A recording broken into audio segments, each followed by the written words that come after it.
Olá, amigos e amigas do saber. Nesse episódio de hoje, nós vamos falar sobre aquela velha afirmação de que contra fatos não há argumentos. Dizer que contra fatos não há argumentos parece ser uma afirmação devastadora. Quem usa esse clichê geralmente pretende encerrar a discussão como seu vencedor inconteste. A ideia é que uma referência à realidade, ou seja, aos fatos, seria capaz de provar a validade do que se está debatendo, do que está se apresentando como sendo fatos, pondo fim a meras e frágeis especulações teóricas. Como se um debatedor dissesse ao seu oponente: olha, o que você está dizendo aí são meras especulações, é uma mera cadeia de raciocínio que não encontra correspondência na realidade. Agora, o que eu estou apresentando, a minha proposição, por exemplo, de que x é y, isso é um fato. E contra isso você não pode dizer nada porque é um fato. Contra fatos não se argumenta. Então nós vamos fazer uma análise filosófica dessa afirmação de que contra fatos não há argumentos. Porque isso é uma afirmação de conhecimento. Você está dizendo, com essa frase, que você tem acesso direto à realidade, e nós vamos questionar se de fato alguém tem acesso direto, ou, usando o termo filosófico, acesso imediato à realidade. Acompanhe.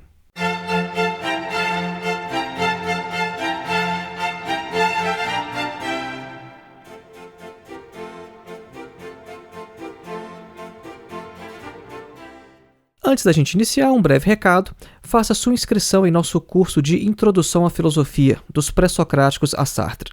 O nosso curso tem mais de 14 horas de duração apenas na parte de vídeos. É um curso que não tem data nem para início e nem para terminar, ou seja, você tem total flexibilidade de tempo para fazer o curso no seu tempo, no seu ritmo, e é um curso também com acesso vitalício.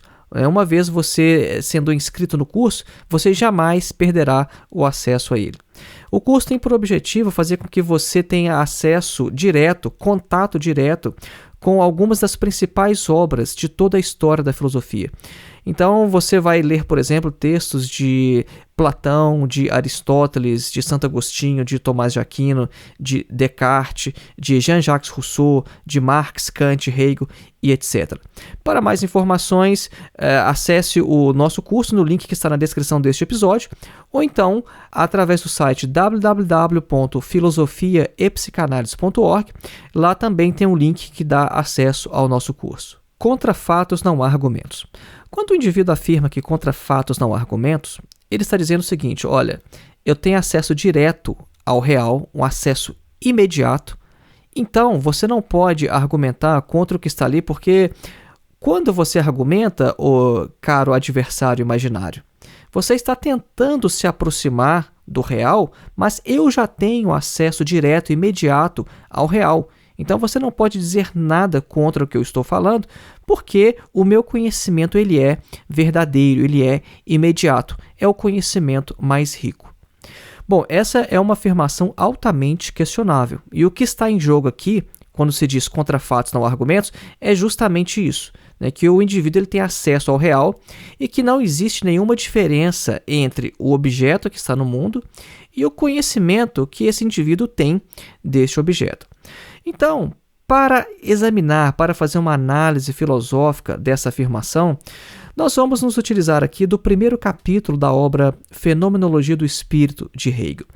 Então, esse episódio aqui vai ser o seguinte: ao mesmo tempo que nós vamos analisar essa afirmação de que contra fatos não há argumentos, nós vamos também dar algumas dicas, algumas indicações, como se estivéssemos fazendo aqui uma chave de leitura para que você possa compreender o primeiro capítulo dessa obra, que eu considero talvez uma das obras mais difíceis de toda a história da filosofia. O Hegel vai ser importante nesse debate porque nessa obra, o Hegel ele está analisando as experiências que a consciência faz sobre si mesma. Essa obra é como se fosse uma novela, um romance. A consciência vai fazendo experiências sobre si mesma até que ela esteja, no final, apta a de fato iniciar na filosofia. É uma obra que, para o Hegel, seria uma preparação para o sistema filosófico que ele escreveria depois. Então, no primeiro capítulo, a gente tem um estágio, um nível de consciência extremamente ingênuo e elementar. E nós vamos ver que o indivíduo que pensa que contra fatos não há argumentos é um indivíduo que está nesse nível de consciência extremamente ingênuo e elementar, porque ele acha que ele tem acesso imediato à realidade e acha que o seu conhecimento é o mais rico. Inclusive, logo no início do capítulo, o Hegel vai falar, olha, essa consciência, ela acha que o conhecimento dela é o mais rico. Por quê? Porque essa consciência, ela olha para o objeto e fala, eu tenho acesso imediato ao objeto, ao isso. E o Hegel fala, bom, nós vamos ver que esse conhecimento, na verdade, é o mais abstrato. Então vejam que a gente já tem um par de oposições aqui. A consciência acha que ela tem um acesso rico, mas a própria consciência vai perceber que, na verdade, este é o conhecimento mais pobre, ele é o mais abstrato. Então, o primeiro ponto, quando a gente fala de conhecimento, a gente fala de uma relação entre sujeito e objeto. Existe um sujeito que conhece um determinado objeto. Por exemplo, se eu vejo um computador à minha frente, sou eu, Glauber Ataíde, o sujeito que está vendo um computador que é o objeto na minha frente. Vejam que o conhecimento ele é sempre assim. O conhecimento ele exige uma relação entre o sujeito e o objeto. O que a consciência ingênua pensa é que esse acesso ao objeto, essa relação com o objeto, ela se dá de forma imediata. Nós já usamos esse termo imediato aqui algumas vezes nesse episódio. Imediato é o contrário de mediado, é aquilo que não tem mediação.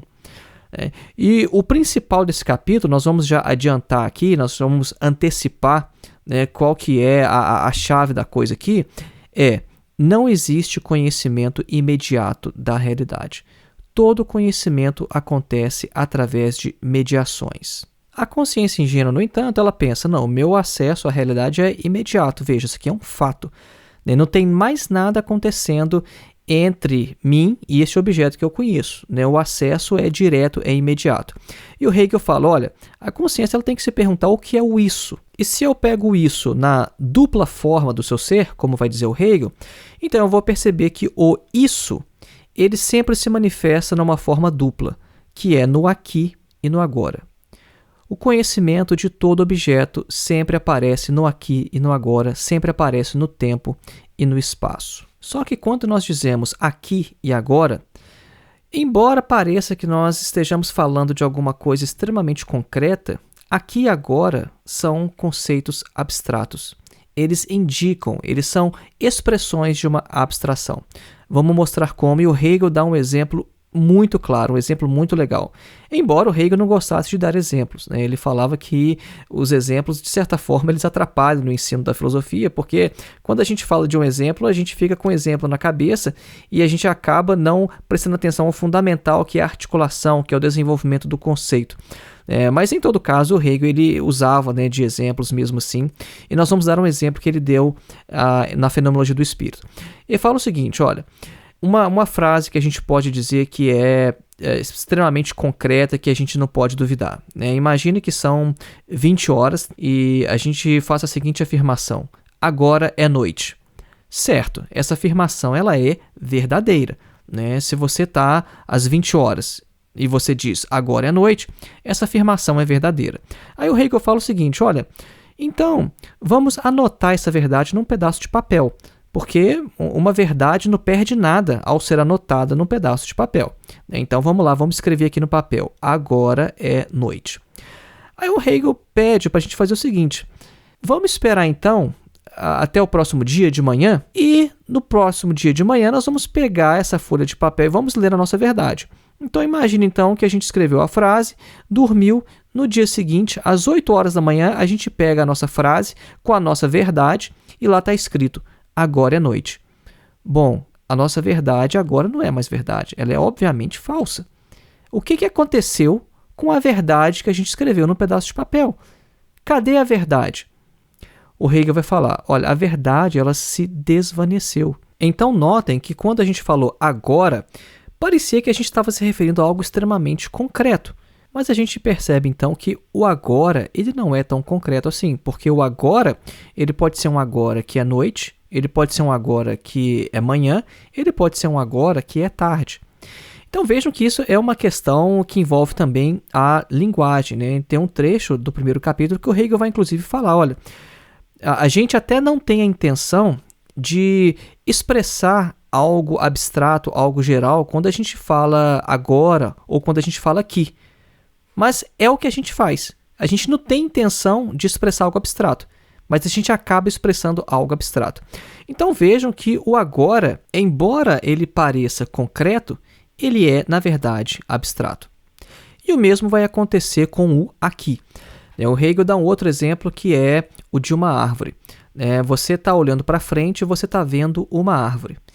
Aí o Hegel fala o seguinte, olha, então vira para o lado, imagina que você vira para o lado e aí você vê uma casa. Então você está de frente para a árvore e você fala assim, o aqui é uma árvore. Você vira para o lado, o aqui é uma casa. Bom, o que aconteceu com o aqui? O aqui ele também mudou. O aqui, num caso, ele é uma árvore, mas você vira, você está olhando para outra direção, o seu aqui é outra coisa. Então, o aqui, assim como o agora, também ele é abstrato. Parece que ele se refere a algo de concreto, mas ele também é abstrato. É por isso que o Hegel vai falar, então, que o verdadeiro da certeza sensível é o geral. A gente não quer falar sobre o geral, mas é o que a gente acaba falando. Como é comum na fenomenologia do espírito, quando a consciência ela percebe que ela perdeu sua verdade, quando ela percebe que ela está errada, ela tenta ali um subterfúgio, ela tenta de alguma forma manter aquela verdade. O que acontece na vida, sempre que o indivíduo percebe que ele perdeu sua verdade, ele tenta de alguma forma manter aquela verdade, de alguma outra forma preservar aquele momento. E a consciência ela vai fazer isso então. Ela percebe no primeiro momento que o aqui e o agora não são concretos, mas são abstratos. Então ela tenta se refugiar no eu. Então esse é um segundo momento desse capítulo. É um capítulo muito curto, tem mais ou menos só 8 páginas. E nesse capítulo a consciência vai fazer 3 experiências. Então a primeira é essa que a gente acabou de falar do aqui e do agora. Ela achava que o aqui e o agora eram concretos, mas são abstratos. Então ela passa para a segunda experiência, onde ela vai se refugiar no eu. Ela vai falar o seguinte, não, tudo bem, o aqui e o agora pode ser abstrato, mas existe um eu que percebe esse aqui e esse agora. E esse eu, ele permanece. Aí o Hegel vai mostrar o seguinte, olha, esse eu, ele também é abstrato. Nas palavras do Hegel, a força da verdade da certeza sensível agora vai residir na imediaticidade do meu ver, do meu ouvir e etc. Só que aqui ela vai experimentar a mesma dialética da experiência anterior. Porque o eu que vê a árvore é um, e o que vê a casa é outro. Então, se eu tenho consciência unicamente do fato de que o que eu quero dizer com isso, pode vir um outro indivíduo e dizer o que eu quero dizer com isso, e só que o que esse outro indivíduo vai dizer com essa mesma frase vai ser outra coisa na cabeça dele. Então, o eu, ele também indica algo abstrato. O eu também não é algo concreto, não estou fazendo referência a um único eu concreto. Então, o eu, assim como o aqui e o agora, ele também se mostra vago, indeterminado, abstrato. Mais adiante no capítulo, a consciência vai fazer ainda uma terceira experiência, mas aqui a gente já pode fazer uma breve pausa para retomar ao tema principal deste episódio, que é contra fatos não há argumentos.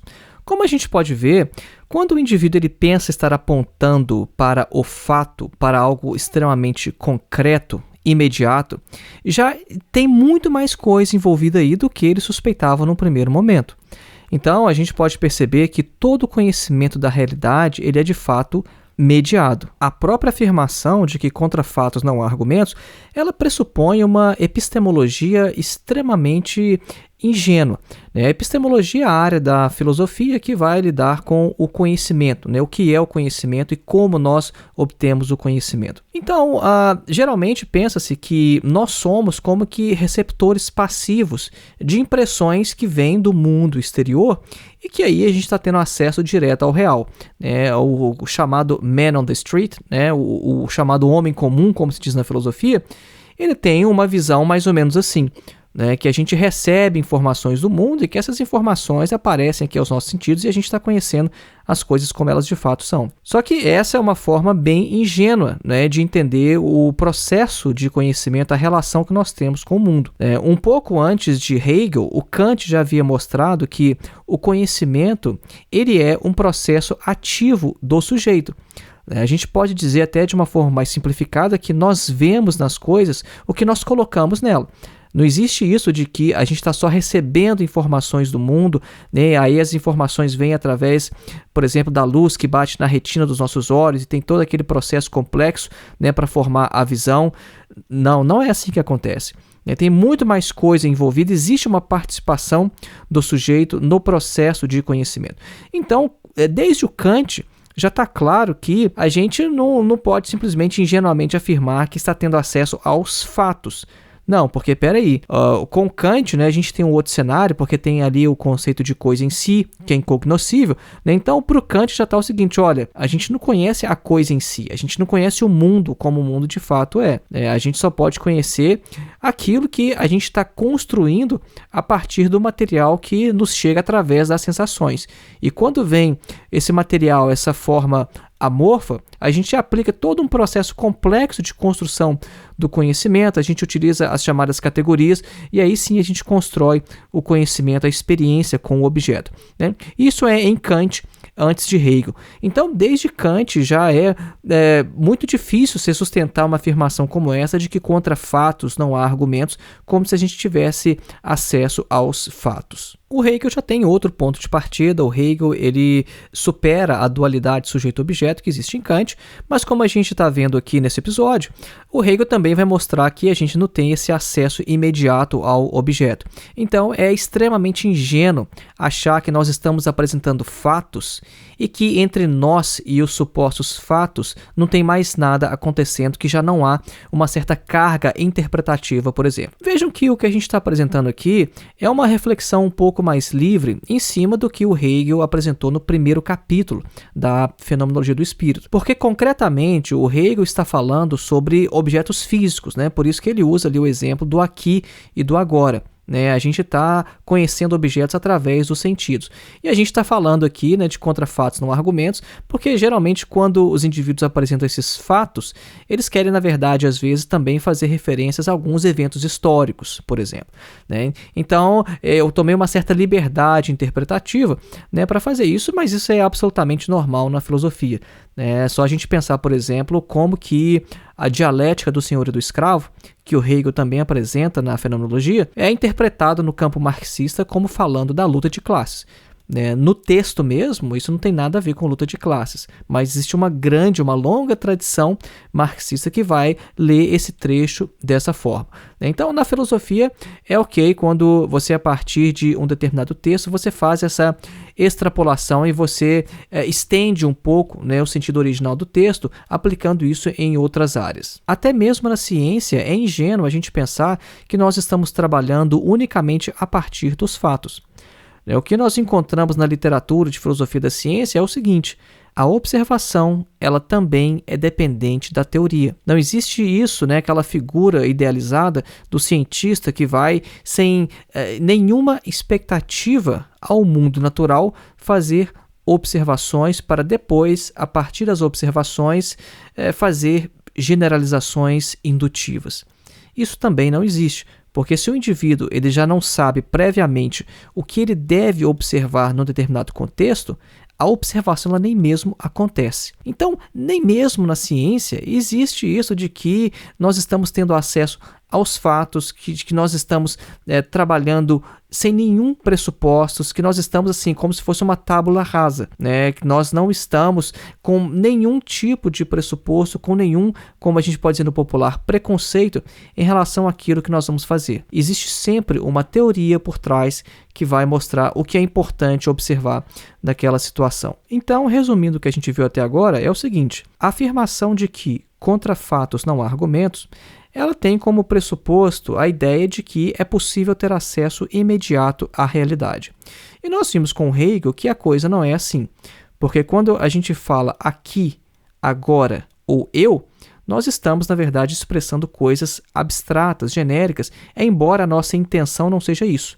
Mas o que a gente expressa é, de fato, genérico. Nós vimos o exemplo da folha de papel, que a gente anotou a nossa verdade lá, dizendo agora é noite, e aí passa algumas horas e a gente vê que a nossa verdade se desvaneceu. A gente viu o exemplo da árvore, o indivíduo está diante de uma árvore e fala, aqui é árvore. Ele vira para o lado, aqui é casa, o aqui mudou. E depois a consciência se refugia no eu. Mas ele vai perceber que quando o eu faz uma afirmação, é uma afirmação que qualquer outro eu também pode fazer, mas vai ter um conteúdo totalmente diferente na cabeça daquele outro eu. Então o eu ele também vai se mostrar abstrato. E nós mencionamos também que, mesmo antes do Hegel, Kant já tinha mostrado que o processo de conhecimento ele é ativo. O conhecimento é uma construção do sujeito. E para quem é kantiano, vai ficar ainda mais fácil argumentar isso, porque quem é kantiano está ali preso numa dualidade sujeito-objeto, e a coisa em si é incognoscível. Então, desde Kant, a gente viu que já é ingênuo achar isso. Agora, já no pensamento de Hegel, um pensamento dialético, um pensamento que supera a dualidade sujeito-objeto, nós vimos então que também não existe isso. Nós vimos que a relação entre sujeito e objeto ela é mediada. E por último, a gente mencionou a questão na filosofia da ciência de que a própria observação é dependente de teoria. Não existe uma observação pura do mundo. Quando o cientista vai observar a natureza, quando ele vai observar um determinado evento, ele já está orientado por alguma teoria. Então não existe essa de que nós estamos tendo acesso aos fatos, como se nenhuma teoria por trás estivesse orientando o que a gente deve observar, por exemplo, num determinado evento, numa determinada situação na natureza. E para finalizar, eu deixo uma outra indicação para aqueles que quiserem se aprofundar no assunto. É uma obra chamada Introdução à Dialética, do Theodor Adorno. O título original em alemão é Einführung in die Dialektik. Essa obra ainda não tem tradução para o português, mas você encontra ela, além do original alemão, é claro, também em inglês e em espanhol. Eu tenho aqui em minhas mãos a edição original em alemão, da editora Surkamp, e na página 160, o Adorno faz um comentário interessante sobre essa questão dos fatos na ciência positivista. Por toda a obra, o Adorno, nas suas preleções aqui, ensinando sobre dialética para uma audiência, é um livro fácil porque são aulas, em vários pontos ele vai fazendo uma comparação entre a dialética e entre a ciência positivista. E na página 160 ele fala o seguinte, olha, aquilo que a gente geralmente está acostumado a considerar como mais concreto, ou seja, os fatos isolados, os dados puros, que na verdade supostamente formam o nosso conhecimento, isso na verdade é o abstrato. Enquanto que o conceito, no sentido especificamente hegeliano, ou seja, aquilo que de fato vai pegar o concreto, o individual, esse sim, ele traz o acento, ele traz, na verdade, o signo da concretude. Então, o que ele está fazendo aqui é só uma comparação entre o que é o conceito em Hegel e o que são os fatos na ciência positivista. Então ele está mostrando que o que parece, na verdade, que são fatos na ciência positivista, na verdade é o abstrato na linguagem do Hegel, e que o Hegel chama de conceito, na verdade, é muito mais rico porque ele vai trazer diversas determinações que vão nos permitir, de fato, aprender o objeto. Então foi esse aí o nosso episódio de hoje. Lembrando mais uma vez, faça a sua inscrição em nosso curso de Introdução à Filosofia. O link se encontra na descrição deste episódio ou então no site www.filosofiaepsicanalise.org. Lá também você pode encontrar um banner e clicando nesse banner você vai direto ao nosso curso e lá você pode fazer a sua inscrição. Um grande abraço e até o próximo episódio.